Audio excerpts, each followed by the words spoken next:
Hey guys, Philip here, and today's video is brought to you from Hong Kong, 30 degrees sunny Hong Kong, which has been very much welcomed and appreciated. Today's video is about stop losses. If you're watching this, you definitely know what I'm referring to. You've definitely had your fair share, and as you'll know, it's an inevitable part of the game. But so many of us fear them, so many of us avoid them or think they're bad or think they're wrong. So many of us see them as a negative thing, and I actually am here today. Today's video is about actually debunking all of that, how you can utilize stop losses in a smart, effective way so that actually you profit from them, how to sort of manage your risk appropriately, because ultimately coming down to risk management, that is simply the biggest limiting factor that stops people making it in this game. I'm 9 years in now, and believe me, I've had my absolutely fair share of losses. I get them, we all do. It doesn't matter if you're a year in or you're 20 years in, losses are inevitable and part of the game. The first thing we want to be asking ourselves is, when we do incur a loss, number one, has it taken us out for our set risk parameters? So has it taken, if you allow 0.5 risk per trade, number one, has it taken you out for that desired amount and that desired percentage? If it has, brilliant, great risk management, you've stayed disciplined with that. Number two is then asking yourself, well, why did you actually take the trade in the first place? And this is where journaling comes in a huge amount. If you can bank and bank and bank hundreds and hundreds of trades over a period of years and beyond, you really get to work out, based on your strategy and your edge, which I've spoken about in other videos, you really get to work out what a really, really good setup looks like, and the ones you pull the trigger on and you execute because it just meets it to a T, and all those parameters are there and those rules. And it also allows you to distinguish when it's a decent trade, but again, it's not a trade that's worth taking, because a lot of people out here still take decent trades. Decent trades are not what you want. You do not want decent trades. You want brilliant setups, ideal setups that you know meet your criteria, you know meet your strategy, because again, as talked about in previous videos, that's ultimately what allows you to be profitable in the long run, and that's what gives you your edge when you're incredibly disciplined with why you're taking that trade. So as I was saying, why you're taking your trade, and again, if the reasons are there and it's not your rule set, then 100% it was the right decision to make. And it's classed then as one of those losses that it happens to us all. We get stopped out, the market doesn't go our way, doesn't respect our rule set, and it is what it is, and we move on. Too many of you taking positions, as I was saying earlier, that are decent or are good. And again, good trades or decent trades in the long run, even in the medium to long term and even the short term, don't result in good results and don't result in consistent returns.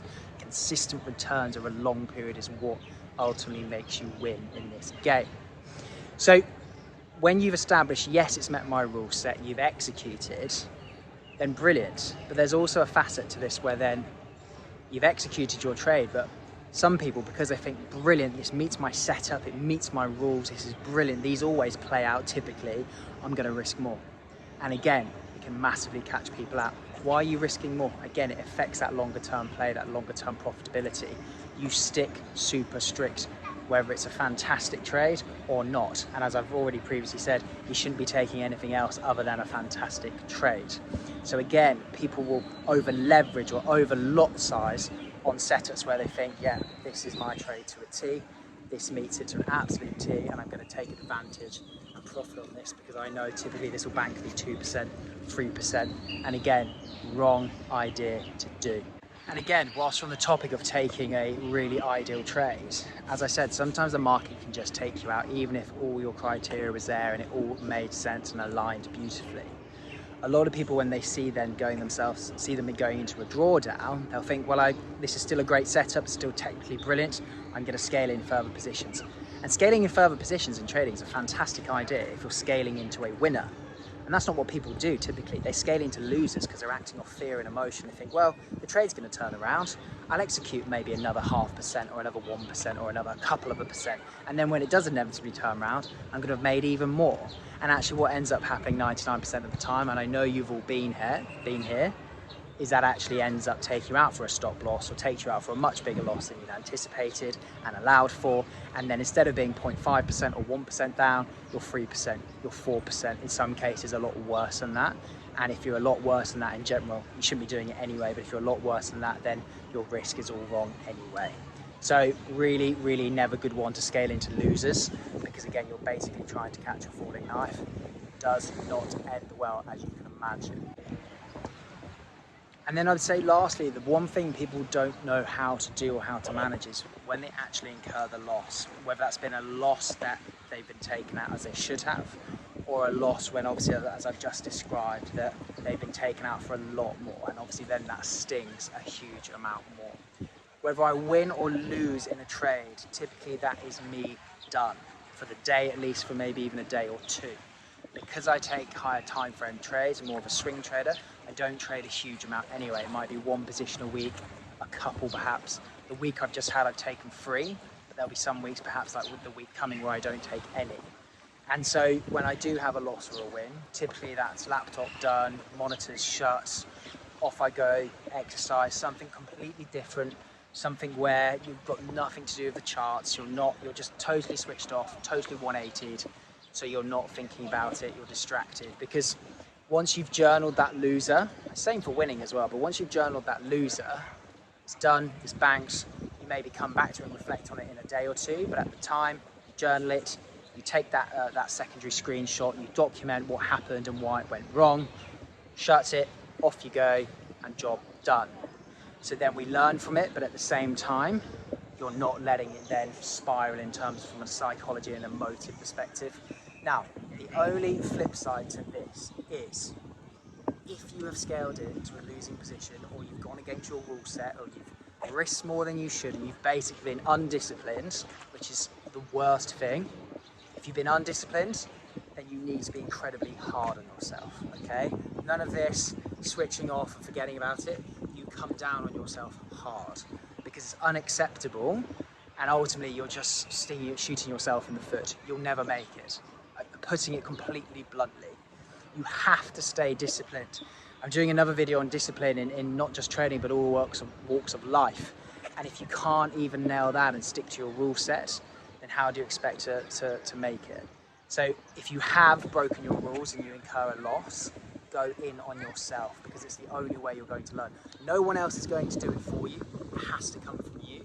You have to be a bit of a savage on yourself, because being all nice about it's not going to cut it. You'll do it again and again and again and again. It needs to be hard on yourself. Okay. So guys, I hope that helps. Again, I wanted you to sort of get in and out on this video, give you a really, really good bit of advice and just my perspective on things, because losses at the end of the day is something we all incur. If someone is telling you they don't incur losses, they're full of absolute nonsense. You know, it's one of those, as again, it's part of the game, and the sooner you know that and the sooner you learn that, and you have that management for when you do incur them, then you see them as an advantage. And ultimately, again, I'm doing a separate video on stop losses and the importance of how to use them effectively, because not many people do. They think they do, but they really don't. Again, when it comes to that stop loss management, your stop loss should be in a place where actually, when it does take you out deliberately, because you put it there for the right reasons, it's the best thing in the world, because it stops you from losing more money. Your stop loss has basically told you you've got this wrong, and it's taking you out for a nice, healthy, controlled risk that we've designated to your capital. So guys, I hope that helps. I'll catch you on the next video. If you found this informative or you have any questions, please feel free to drop them below. I'm really, really active in the comments. Anybody that I can help, I 100% will. Anyone that's keen to learn and eager, I will have all the time in the world for. So drop a comment if you've enjoyed it, drop a like if you've enjoyed it, and I'll see you guys on the next one.